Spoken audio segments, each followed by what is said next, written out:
Hello மக்களே, இப்போ நம்ம பார்த்துட்ருக்கிறது என் ஹஸ்பண்டோட பர்த்டே செலிப்ரேஷன். நைட்டு 12 மணிக்கு கேக்கு வெட்டணும். தேடி பார்த்தேன், ரொம்ப பெருசாக கேக்லாம் எதுவும் கிடைக்கல. அதனால பக்கத்தில் இருந்த ஷாப்லேயே சிம்பிளாக ஒரு கேக் வாங்கி அதை கிட்கேட் வச்சு டெக்கரேட்லாம் பண்ணிவிட்டு சும்மா செலிப்ரேட் பண்ணிட்டோம். என் குழந்தைய வச்சு கூட செலிப்ரேட் பண்ண முடியல, 12 மணின்றதுனால அவள் தூங்கிட்டா. ஸோ நானும் என் ஹஸ்பண்ட் மட்டும் கேக் வெட்டி ஹாப்பி பர்த்டே பாடி செலிப்ரேட் பண்ணி அவர் எனக்கு விட்ட, நான் அவருக்கு விட்ட. சிம்பிளாக 12 மணிக்கு அவரோட கேக் கட்டிங் முடிஞ்சிச்சு. ஹாப்பி பர்த்டே அப்படின்னு சொல்லி முடிச்சிட்டேன். ஸோ அடுத்த நாள் பாப்பா எழுந்திரிச்ச உடனே நம்ம ஏதாவது செலிப்ரேட் பண்ணிக்கலாம் அப்படின்னு சொல்லி விட்டாச்சு. ஸோ அடுத்த நாள் எழுந்திரிச்ச உடனே ஒரு கேக் ஷாப்புக்கு கிளம்பி போயாச்சு. இந்த கேக் ஷாப் பெசன் நகரில் தான் இருக்குங்க. அல்டிமேட்டாக இருந்துச்சு டேஸ்ட்டு. சும்மா சொல்லணும்னு சொல்லலை, உண்மையிலே சூப்பராக இருந்துச்சு. மாவாஸ் கேக் அப்படின்னு சொல்லிட்டு ஒரு எக்லெஸ் கேக் ட்ரை பண்ணோம். ஏன்னா சாட்டர்டே என் ஹஸ்பண்டு எக்கு நான்வெஜ் சாப்பிட மாட்டாங்க.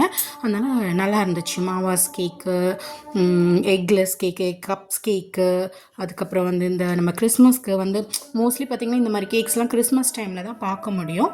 ஆனால் இந்த கடையில் எப்பயுமே கிடைக்குன்ற மாதிரி சொன்னாங்க. ரொம்ப அல்டிமேட் டேஸ்ட்டில் இருந்துச்சு. நானும் பாப்பாவும் சாக்லேட் ஃப்ளேவரில் சாப்பிட்டேன். எங்கள் வீட்டுக்கார் மாவாஸ் கேக்கு எக்லெஸ் சாப்பிட்டாரு. ரொம்ப குட்டியாக சூப்பராக இருந்துச்சு. கடை சின்ன கடை தான், ஆனால் நிறைய வெரைட்டிஸ் இருந்துச்சு. கேக் சாப்பிட்டு முடிச்சுட்டு அங்கேருந்து அப்படி பெசன் நகர் பெசன் நகர் வரைக்கும் போயிட்டு மாதாவை பார்க்காம திரும்ப வர முடியுமா? நீங்கள் இப்போ பெசன் நகர் போயிருந்தீங்கன்னா உங்கள் எக்ஸ்பீரியன்ஸை ஷேர் பண்ணுங்கள் மக்களே, கமெண்ட்டில் ஷேர் பண்ணுங்கள். போய் பெசன் நகரில் சாமியெல்லாம் கும்பிட்டுட்டு அப்படியே பீச்சுக்கு கிளம்பியாச்சு. சாமி கும்பிட்ட அந்த இதெல்லாம் நான் நிறைய வீடியோஸ் எடுத்திருக்கேன். அடுத்த வீடியோவில் தனியாக அதை உங்கள் கூட ஷேர் பண்ணலான் இருக்கேன். ஸோ பீச்சுக்கு போன உடனே விளையாடணும், இது வேணும் அது வேணும்னு பசங்களோட இது தெரியும் இல்லையா, ஆரம்பித்தா அதெல்லாம் அவங்க அப்பா முடியாது, வேணால் ஹார்ஸ் ரைஸ் வேணால் ஒன்று போயிட்டு வந்துரு அப்படி சொன்னார். ஸோ ஹார்ஸ் ரைஸ் ஏற்றி விட்டுட்டு நாங்கள் 2 பேரும் நின்று வேடிக்கை பார்த்துட்டு இருந்தோம். போயிட்டு வந்தால் டாய்ஸ்லாம் வாங்கணுன்னா அந்த கையில் வச்சுருக்கா பாருங்கள் அந்த பிங்க் இது, அது எங்களுக்கு அங்கே ஃப்ரீயாகவே கிடச்சிச்சு. ஸோ இங்கே விளையாடிட்டு இங்கேயே போட்டுட்டு வந்துரு அப்படி சொன்னோம். விளையாடிட்டு அங்கேயே போட்டுட்டு வந்துட்டா.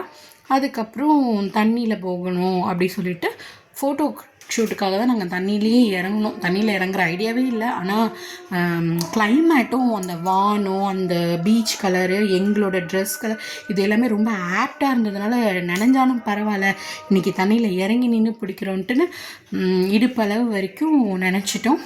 தண்ணியில் இறங்கி சூப்பராக என்ஜாய் பண்ணோம். கிளைமேட்டு, அந்த மழையோட சாரல் அடிச்சுட்டே இருந்தது, அந்த தண்ணி, அந்த சில்லுன்னு காற்று, அப்புறம் செம்ம ஜாயாக இருந்தது. அவரோட பர்த்டே நாங்கள் எதிர்பார்க்காம சும்மா சடனாக போனதுலேயே இவ்வளோ ஹாப்பியாக இன்றைக்கி என்ஜாய் பண்ண முடிஞ்சது. ரொம்ப சிம்பிளாக தான் மக்களே, ஒரு 1000 ருபீஸ் செலவு பண்ணியிருப்போம், அவ்வளோதான். ஆனால் ஹாப்பிக்கு 1 crore எங்களுக்கு இந்த ஹாப்பினஸ் கிடச்சிது. We are very happy to enjoy this day. இந்த வீடியோவில் எல்லாம் ஷேர் பண்ணியிருக்கேன். எங்கள் வீட்டுக்காருக்கும் எல்லோரும் விஷ் பண்ணுங்கள். Thank you very much. அதுக்கப்புறம் கொஞ்சம் நேரம் பீச்சில் குளிச்சின்ல நடந்து ஃபோட்டோலாம் எடுத்து கால் வரைக்கும் இடுப்பு வரைக்கும் நினச்சி என்ஜாய் பண்ணிவிட்டு பீச்சை விட்டு கிளம்பி பஸ் ஏறி